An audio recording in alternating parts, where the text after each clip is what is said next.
And good evening, Hoops HD fans, and welcome to our July Summer Spectacular Hoops HD video podcast. I'm streaming to you live here from Big Ten country, yes, New Jersey, uh, That's as we are now ridiculous. past July 1st, and we are Ridiculous. officially a Big Ten state. I'm Chad Sherwood, your host, as always, and with me, again, as always, banned from Chuck E. Cheese, is David Griggs. David, how we doing? How's your summer going? Pretty good, other than getting kicked out of Chuck E. Cheese. I still say that that's not my fault. They accuse me of being unprofessional, and I would have never been in there in the first place had you all not said it would have been good for our image, Well, hanging out with little kids. well, So. there's all the, don't they have the animals on the stage and everything there too? I haven't been in one Yeah. in about 30 years, so I'm not entirely certain. But Well, they didn't serve. I don't think they served beer, so I brought my own. And they had an issue with that, saying it was unprofessional. Well, you've told me to just say again, like you always do, that it was a regrettable incident. regrettable incident. Well, we've had a lot of regrettable incidents, and hopefully this podcast won't be one of those. But Yeah. let's give it a shot here. We did want to touch base here in the middle of the summer. Absolutely nothing of significant note going on in terms of college basketball, but just to kind of recap what has been happening since the end of the season. Um, Somebody won the championship, I think, back at was it Kentucky won, right? They won undefeated. I don't. UConn should have lost to St. Joe's. I'm just leaving it at that. Okay. Oh Well, well. well, that's No, that's that was last last year. year. That was last year. As of July 1st, it is the new athletic year. UConn is now officially last year's champion. Thank Yes. God. Uh, and we can now move on to this year, which involves uh, two major topics that I think we definitely want to cover here today. The first of all being realignment, not nearly as significant as last year, and I think this is going to be our last realignment of any significance for the foreseeable future. But we do have about 15 or so teams that are switching conferences this season. Yeah. Most important of which is that New Jersey, again, is now Big Ten country. And how does it? I don't know. I mean, I guess Rutgers is excited to be in the Big Ten. I Yeah. never thought of Rutgers as much of a player in the Big East, but I definitely thought of them as being in the Big East. And, they're not playing Seton Hall, St. John's, a lot of what I would consider their traditional rivals. How's that Rutgers-Iowa game Well, looking? Is it well, sold out yet? well, actually, they have scheduled a series of games with Seton Hall. They are going to be made on their non-conference schedule, so we do have Oh, that one okay. in-state rivalry. But uh, the biggest thing about this move for Rutgers is that Rutgers this year in TV revenue is going to be making as much money as the entire American Athletic Conference combined, every team from the American Athletic Conference. So Yes. it makes a little sense in that And regard.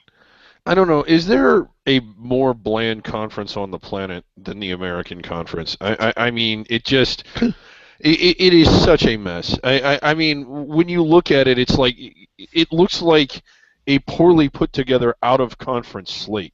You, Well, you know, well, David, I know you've always been a big fan of Conference USA, and oh, really, this is Conference USA. It's the same. yeah, Not only is it a bunch of the old teams, but it's got the same theory of let's just take a smorgasbord of teams from all across a good portion of the country and throw them all together. When we throw East Carolina, Tulane, Tulsa, Houston, SMU, along with Cincinnati, UConn, uh, you're yeah. right though. It's not good. And I don't think it would be the worst idea in the world for the American Conference USA and the Sun Belt to sit down and hammer out four lineups that make sense. I mean, the idea that SMU and Tulsa and UConn are all in the same league, it's just a little bit crazy. Right. Um, but anyway, Yeah. that's Conference USA has a few moves this year. Well, actually, only one move this year coming in. Western Kentucky moves from the Sun yes. Belt over to Conference USA. And Sun I'm Belt. excited about that one. I realize CUSA traditionally is a one bid league, or at least it has been under its under the format that it is now, but there are a couple of 10, 11, 12 seedish teams when you look at it. Louisiana Tech returns everybody. I think if they avoid injuries, they might be in the bubble conversation and maybe inside of it. They almost got in last year. So Right. I think it is a step up for Western Kentucky over where they were before, because if you finish in first place, there's a fairly decent shot that you're going to get in, whereas finishing in first place in the Sun Belt often meant almost nothing. Yeah, I agree with you. The Sun Belt is gaining Georgia Southern and Appalachian State this year. Not much of I think the Sun Belt is definitely taking a step back, losing that Western Kentucky program. Yeah. Another interesting move this year is the Atlantic 10 is gaining a member in Davidson, moving over from the SoCon. I Yeah. think that's a real interesting move, and I think Davidson is going to be a real interesting team to have in the A10. Yeah, the A10 really had a great year last year. They sent 6 teams to the tournament. Most of them were a little bit disappointing outside of Dayton, who made a great run of the Elite Eight. But this is a huge step up for Davidson. They kind of, replace Charlotte and fill that void. And this is a good Davidson, program. Bob McKillop, they've been the front runners in the SoCon for a while, but I think the SoCon held them back a lot. It put them in that situation, and we've seen it before, to where they really had to swing above their weight in November and December just to even get a chance to be in it. And then when they entered conference play, the best they could hope for is not to stub their toes and ruin their chances. Um, and I know that it didn't happen last year, but 2 years ago, when it comes to mind, when they beat Kansas out of conference and I think won another big game, and you're thinking, oh man, like, look at this team, but then they get in the conference play, and it's just law of averages. If you play 18 conference games and you only win 16 of them, if you're in the SoCon, that might be too many. That could be that's brutal, and that you left yourself up to having to win the conference tournament, which is where you would have been had you not won those games in November. So, Right. um, So I'm excited for them. I think it's a good addition. I think it's already, like, you're seeing it in their recruiting. It's helping that out. I could see them being a really good fit, even if they are a little bit of a geographic outlier for the Atlantic 10. now, even though SoCon lost a few members, I think they actually lost 4 members going into Yeah. this season.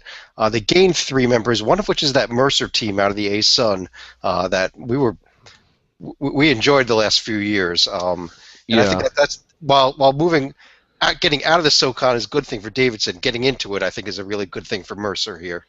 Yeah, it is a slightly step up. I don't think. I mean, the A Sun, or the Atlantic Sun, the conference that Mercer was in before, is kind of falling apart a little bit. They're losing. I believe it's East Tennessee State. Let me get the Right. list up here. Yes, East Tennessee State's the other team leaving that Yeah. conference. So again, I think they're down to 8 members, and if a school like Kennesaw adds football and looks to leave, they'll be down to 7.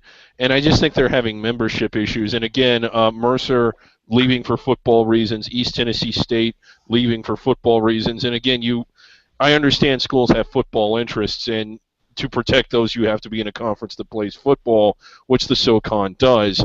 But basketball, I mean, I was getting to the point to where I was actually starting to enjoy the Atlantic Sun. It had Upstate, it had Mercer, NKU. I know they only won 8 games last year, but they were a top 10 T2 team that's transitioning. Florida Gulf Coast, obviously, they've been a lot of fun.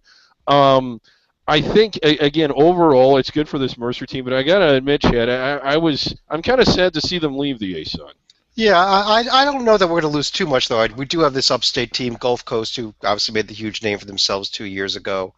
I like this Jacksonville team. We're going to talk about coaching changes in a little bit, but one that I noted is that Tony Jasic from IP Fort Wayne got the call to become the Jacksonville coach. And we remember what he did in the Summit League last year with that Fort Wayne team coming out of nowhere. So Yeah, I'm kind of that's a excited very about that. curious move to me. I think it's a step down. I mean, nothing against Jacksonville, but IPFW didn't have much of a history, but they were one of the better teams in that league, and man, they were transitioning up. I just don't understand that move. Well, I don't understand it from their standpoint. I agree with you, but from Jacksonville's standpoint, I think it is a plus for them, and that may be a team that could be on the rise in the next few years if he continues Yeah. to coach as well as he has. I think we'd be remiss here if we two of the big moves in non-conference slate. We talked about Rutgers already. Obviously, Maryland also going from the ACC to the Big Ten. Louisville going from the American to the ACC. I guess we shouldn't skip over those 2 moves. No. Maryland, like Rutgers, is excited, but I just don't. I'm not a Maryland. I mean, I'm not from that part of the country. Never really spent any time there like you have. How is it that again, Big Ten, good conference, Michigan, Michigan State, Ohio State, these really good teams. Is that really going to move the needle more than Virginia, Duke, North Carolina, Virginia Tech, these traditional rivals that Maryland has always had? There was a time where I would have said, I think it cooled off a little bit, but not much. That Duke Maryland rivalry, it might not have been as big or as notable as Duke North Carolina or Louisville Kentucky, but my God, it was heated. Holy Well, cow. I mean, it was just a war.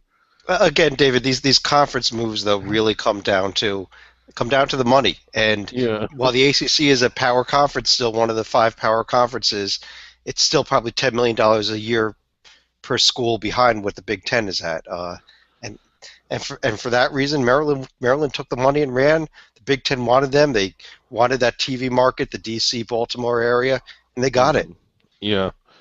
So again, I mean, it's just, I mean, I guess I wish them well. Their fans seem to be excited, but I mean, and it is about the money. That's why the move was made.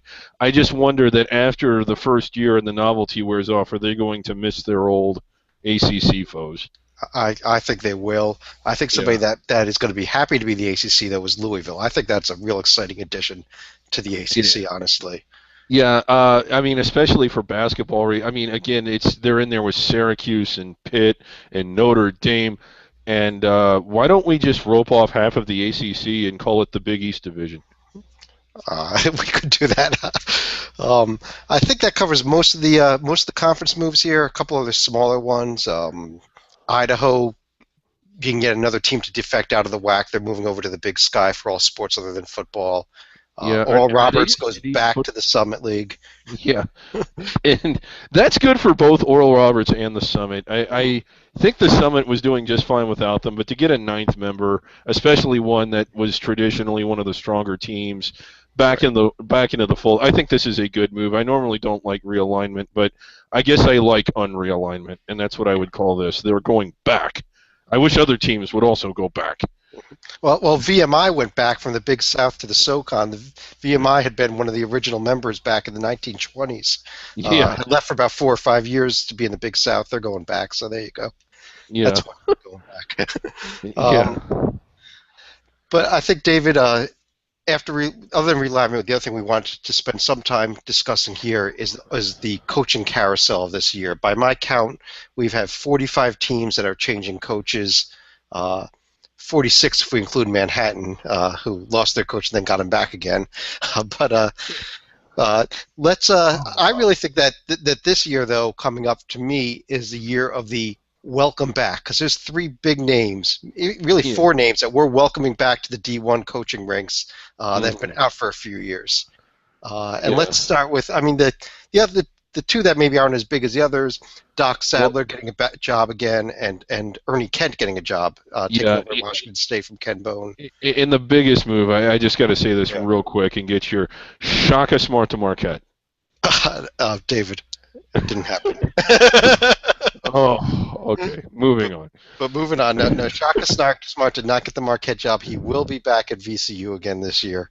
Yeah. But there are two big names that are back in the college and D1 ranks here. First of all, at Houston, Kelvin Sampson served his time after a few things that he did wrong, and he is Yeah. now taken over for James Dickey at Houston in the American Conference that we just talked about. So that's going to be Right. kind of interesting. Very tall order. Houston, oh Lord, Houston doesn't make any sense. It's a big school in an urban area with a lot of centrally located alumni in a very rich basketball area. I know it's known for football, but Houston and really all of Texas has fantastic high school basketball as well. Why can't this team even be good accidentally occasionally? It just doesn't make any sense. And it might happen now. I mean, Sampson does have some Texas connections, and maybe he can turn it around here. But again, can the school make enough money to really afford to do the recruiting, not being in a major conference? Yeah. And can they make enough money to hold on to Sampson if he does have success? Right.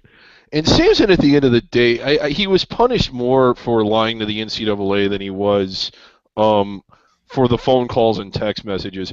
He told what is still one of my favorite lies of all time when he said he didn't realize he was talking on the phone to a recruit. Well, Um, yeah. yeah. Okay. And well, What he did he didn't think he realize, was doing? and that's just like Bruce Pearl didn't realize that he had recruits over to his house for a picnic. Yeah. Oh, Uh, what did there's a he? good segue there. I mean, I've been very, very drunk very often in my life. I don't think I've ever been so out of it to be unaware that I was talking on the phone to someone. Like I mistook that for going Yeah, to the bathroom or yeah, whatever it is. yeah. What did he think he was doing instead? That would have been my follow-up question. Uh, but I just mentioned Bruce Pearl. That's the other big welcome back to college basketball ranks, taking over that job at Auburn. And I think this is a really interesting hire for the SEC in its entirety because the SEC is about to become the richest conference in the country. Yeah. With their new TV deals, the SEC network kicking off, I think, next month or so. Um, and for a school like Auburn, who has kind of been forgotten about in terms of basketball for so long, to get this big of a hire, uh, I see the other SEC schools following suit in the next few years. I could see big hires and improvements coming to the basketball programs for schools like Alabama, Georgia, Vanderbilt, South Carolina. Yeah. What do you think? I think so too. And the thing about the SEC, I mean, there's this misnomer that they don't care about basketball. They don't care about. They do care about winning basketball. It's just that none of the programs win. Auburn, yes, it's a football school. The attendance has been lousy, but the second they put together a season where they're an NCAA caliber team, or at least in contention to make the tournament, they're going to be sold out every night. That's the same. The same goes for every school in the SEC when it comes to basketball. Now, football, yes, they're sold out when they're 3-9. It actually is kind of remarkable, but they will support winning basketball. It's just you have to win. Well, Yeah. but I think that this Auburn program is going to be real interesting to watch. Maybe not this year, but within the next 2 or 3 years. Uh, and if Bruce Pearl stays here 4 or 5 years from now, doesn't get himself in trouble again, we could be talking about a number one seed type of contender team because I think, Yeah. despite all the cheating, I think he is that good of a coach. He is that good, and despite the cheating, he's actually a good ambassador. He's the kind of person, being with the the charisma that he has, small things that might not seem like that big of a deal. Eating lunch in the cafeteria every day and just interacting with the students. There's something magnetic about him. And I think that, yeah, I think he's really, really going to boost the interest in that Auburn program. Most people don't remember this. Tennessee was dog crap before he took it over, and they sold out every game very shortly after he got there. And I remember him jumping into the stands, Yeah, getting face painted, yeah, always wearing the orange jacket, all those little things that really help you build up a program. hmm Um, let's run through a few other of the changes here. We mentioned the Marquette job. Buzz Williams, one of the bigger surprises, took the job at Virginia Tech. Still not that certain completely why he did it. I'm really not. I read the article. God, I'm going to forget who wrote it.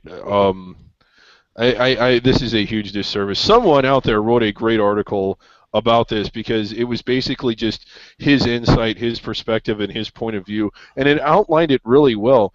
And once you saw his point of view outlined, it confirmed my belief that him leaving makes absolutely no sense at all. I agree. I just don't see that as maybe it's a step up in conference to move from the Yeah. non-football Big East to the ACC, but it's a Virginia Tech job that's just a complete wasteland there in Blacksburg right Oh, now. God. I mean, yeah, I don't. He left for less money to a program that has no. I mean, that's the thing. Marquette was pretty solid. I know they missed the tournament last year, but it was more or less an aberration. Why would he go to? I don't understand it.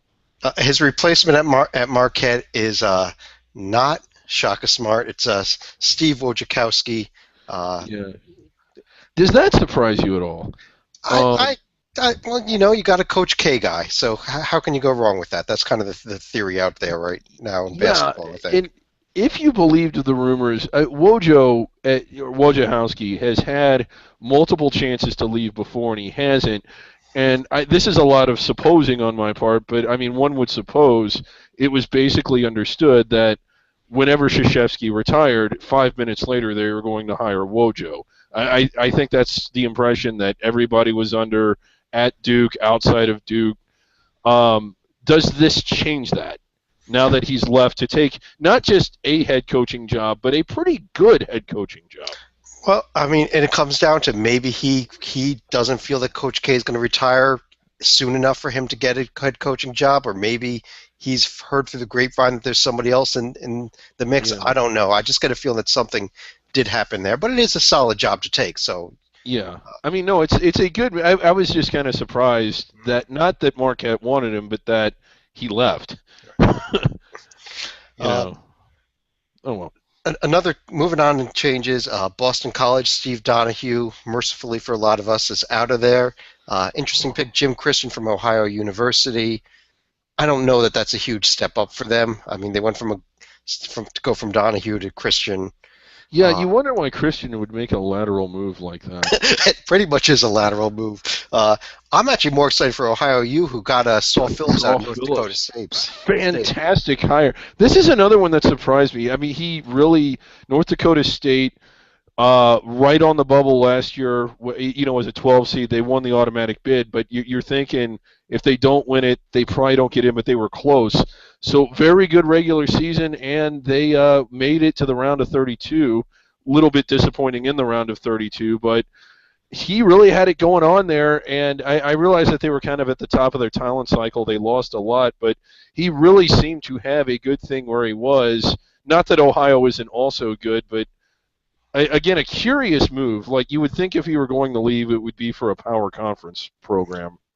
Yeah, But and very good hire for Ohio. I don't think they could have done better. no, they really couldn't have, not for a MAC program. Yeah. Talking about another lateral move, Danny Manning goes from Tulsa to Wake. Yeah. I don't know if they're ready. Finally out, but I don't. Can you win at Wake with the administration there? I don't even know that anymore.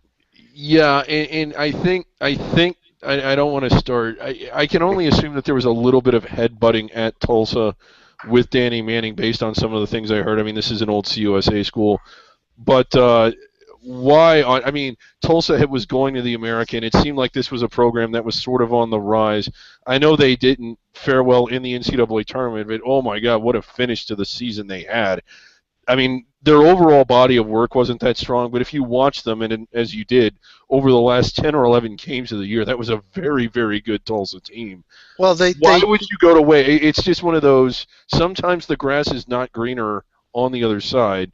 Real curious decision to leave Tulsa to go to Wake. Yeah, a curious decision. Tulsa then makes probably one of the strangest moves. Frank Haith leaves Missouri and goes to Tulsa. Yes, and that sort of explains Danny Manning leaving. If they're stupid enough to hire Frank Haith as his replacement, then maybe they were stupid before he left, and that's why he wanted to get away.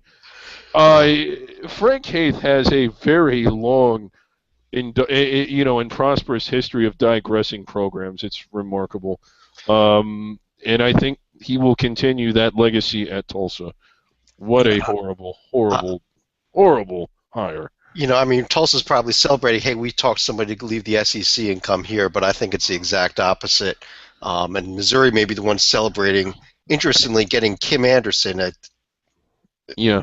From Central Missouri. From Central Missouri. I mean, a solid D2 coach, but not exactly a young guy that's up and coming. He's an old veteran coach. Pretty much. Yeah, it is. It's a curious hire, but yeah, I'm okay with it. I think D2 coaches are grossly undervalued and overlooked. I think it's just when it comes to coaching ability, it's a huge untapped resource. And look at the coaches; there aren't many that sort of did come up through the D2 ranks. Tim Miles at Nebraska was never considered for jobs. The only reason he got a D1 job was because his North Dakota State team transitioned up. Same with Larinaga. It took him forever to get to D1. He's done very well. It just seems like the coaches that have been successful in D2, when they did get a chance, they were also successful in D1. But like you said, he's not like a young, aggressive guy. He's a little bit older.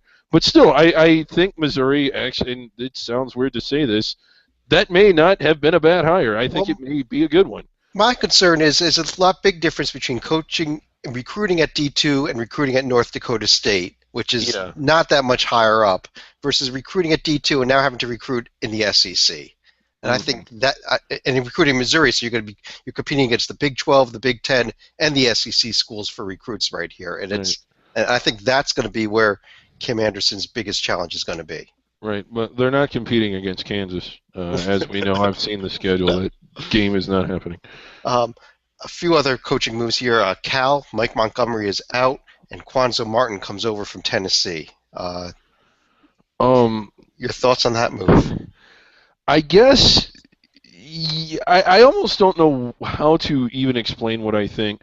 Quanzo Martin is a very good coach who was grossly undervalued and mistreated by Tennessee, particularly their fan base. I think the athletic department liked him okay, but they didn't appreciate him as much as they should.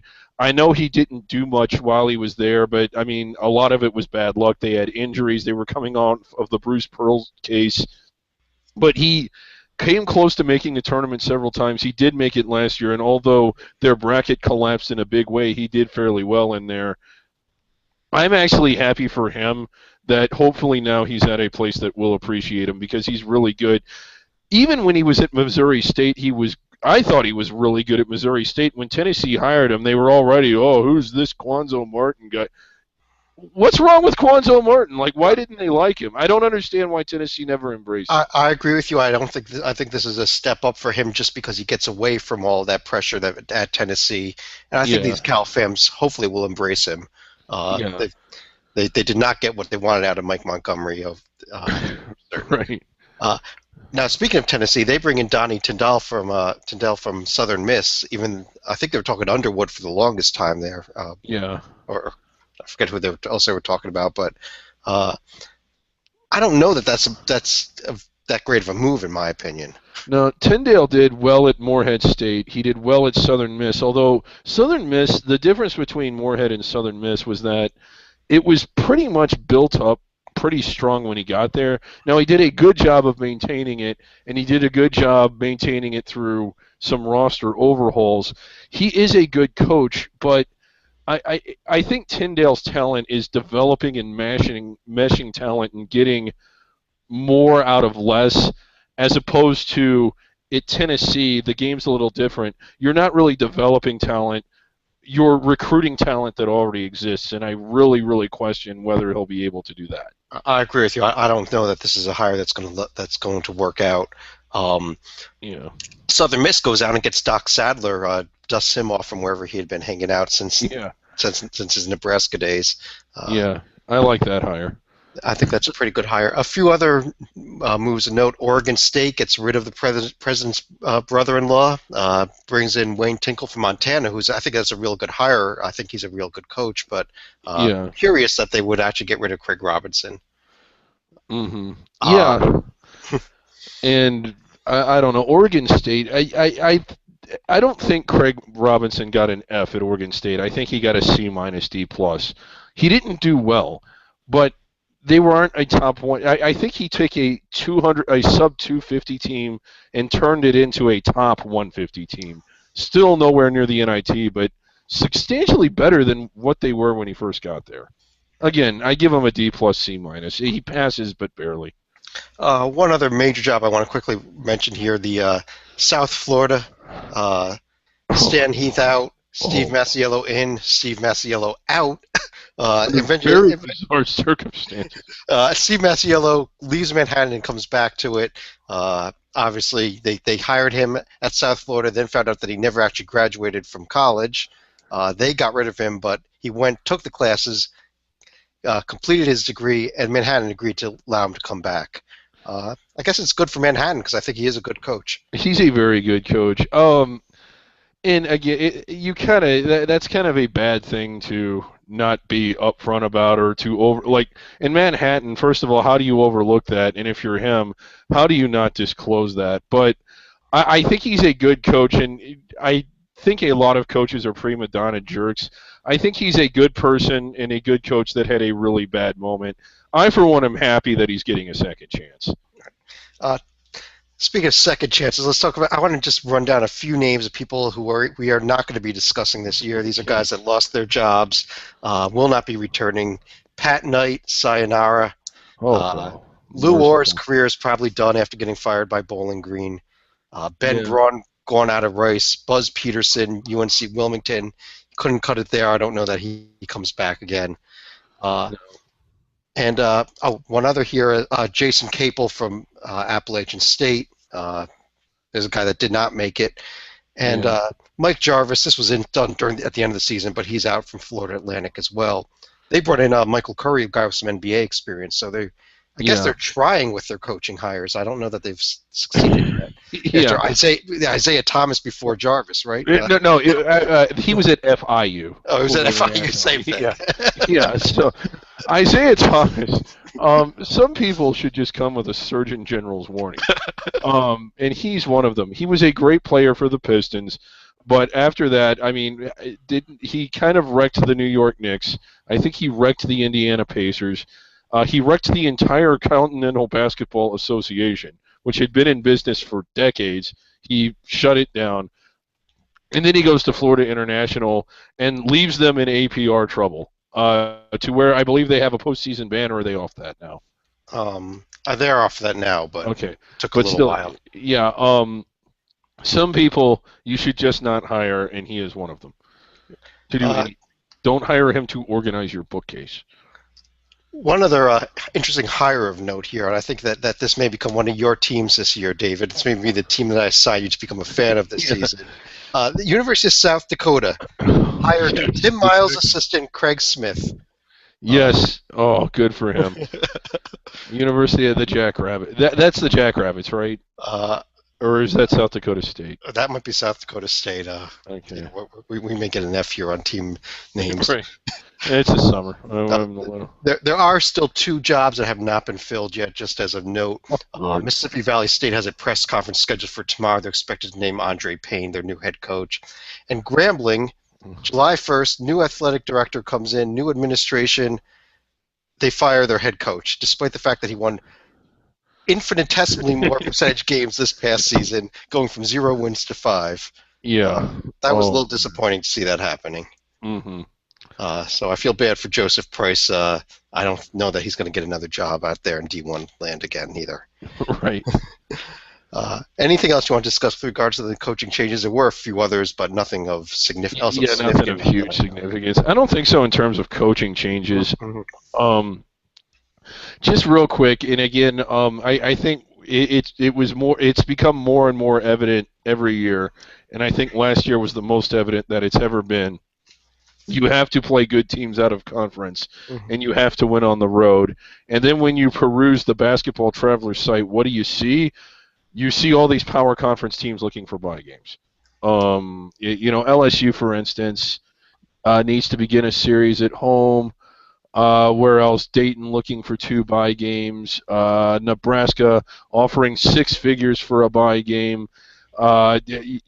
Just going down here, and then these are teams that are still looking for games for this upcoming season. Yes, and most of them, and then you see cases like Ohio U, where they're really getting out there and trying. Louisiana Tech, if you've been on here, they're basically begging anyone to play them under any circumstance, and they can't even get a guarantee game, from what I understand. It's just disappointing, and I guess this is more of a general topic than one just to this upcoming season. Are people ever going to get it? Like, why is it that people like to stay home and eat cupcakes and get fat in November and December, especially when the evidence could not possibly be more clear? The few teams that do get out there and play people are the ones that they get in. There's no other way to explain BYU. No, yeah, you're right. It makes no sense. They're told every year they get left out. Look at SMU last year. You play nobody, and you're left out. Why you would do that again, I don't know. Yeah, and again, it's just, I mean, there are a smattering of good games all throughout November and December, but it just doesn't see. I mean, it would just everybody wins. The fans win because they see better games. The teams win because it impresses the committee, and you're challenged more, so it gets you ready for conference play. I mean, nobody. I mean, as excited as I am to see Louisville play Florida International or whoever the hell it is they're playing, not to pick on Louisville, but everybody does. Like, I mean, you shouldn't play more than 2 or 3 guarantee games. I wouldn't vote against not playing any, really. It's there's a lot more exempt tournaments out there, and almost every team is now in an exempt tournament. And I think Yeah. maybe there's a theory here. Well, we're playing an exempt tournament. That'll give us our big games. Well, you're leaving that up to chance. You don't Yeah. know that an upset's going to happen, and you end up playing 2 or 3 nobodies in your exempt tournament, and then you turn around and you want to cry on Selection Sunday. Well, it's only because of the other upsets in our tournament. Well, maybe you should have scheduled games against a few power schools here also. Yeah. But with that, David, actually, I have one final thought I want to throw in here. One coaching change we missed. I skipped over here. Marshall, Tom Herrion out, and they bring in Mike D'Antoni's brother. Oh, this was a soap opera like no other. The name escapes me again. It's the summer. The Eastern Kentucky coach. Oh God, I wish I could remember his name. Was offered the job. Was driving Driving there. driving there, driving to Marshall. He gets called on his way to Marshall and is told that they're rejecting the offer or rescinding the offer. He turns around, goes back to Eastern Kentucky. The guy that they were going to hire instead, I forget who it was, ended up not taking it. So they called him back and re-offered it to him, and I think he hung up on them. I mean, just a remarkable story. So Marshall.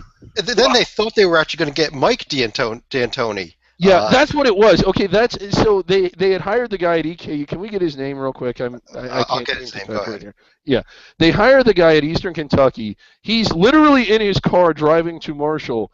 They want to get Mike. Is it Mike D'Antoni from D'Antoni from the Lakers? From the Lakers. Yes. So, and they get it into their heads that they can get him. So they rescind the offer to the Eastern Kentucky coach. This is Jeff Neubauer. Yeah, yes, Jeff Neubauer. So they rescind the offer to Neubauer. They call Mike D'Antoni to ask him if he wants to come to Marshall. And I think after he stopped laughing at them, he said no, he wasn't interested. But my brother might be. Yeah, but my brother might be. So they call Neubauer back after, and all it said was that he, under no uncertain terms, told them no. I just wish I could hear the specific uncertain terms in which he told them no. It's fun to imagine. So. But with that, David, anything else you want to discuss today as we head through the summer? We've got we're here in mid-July. Yeah. We're still 4 months away from the start of games, unfortunately. Yeah, we are. It'll get here quick. Football season will start, and then it's just kind of a countdown from there. We're gonna try and do one of these a month, up until obviously the preseason podcast starts, just to kind of follow it out. We might even do one of those theme shows that we like doing so much. And I think we're going to be doing. There's going to be a show. Our next show coming up is going to be a more serious discussion of what's going on legally with the NCAA and athletics. Yeah, so we're going to try and hit that in 2 or 3 weeks. Again, big, on a serious note, the ruling on the O'Bannon case is expected in August. And this, I'm surprised this isn't garnering more attention, because this, literally, not exaggerating, could completely change the landscape of college athletics. It could, and I mean, we could be heading to the death of the NCAA here, depending on how things play out too. Yeah. So again, in about 3 weeks, 4 weeks, maybe even a little sooner, we will be on here talking about that. So again, it's just Happy New Year. I'm glad. It's kind of funny, if you win it in baseball and softball, you don't get to say you're a champion for very long, do you? No. Because 3 weeks later, it's the new athletic year. And thankfully, we didn't have to hear from Connecticut that long either this year. Right. Yeah. All right. Well, with that, have a great summer, everyone, and we'll be talking to you real soon.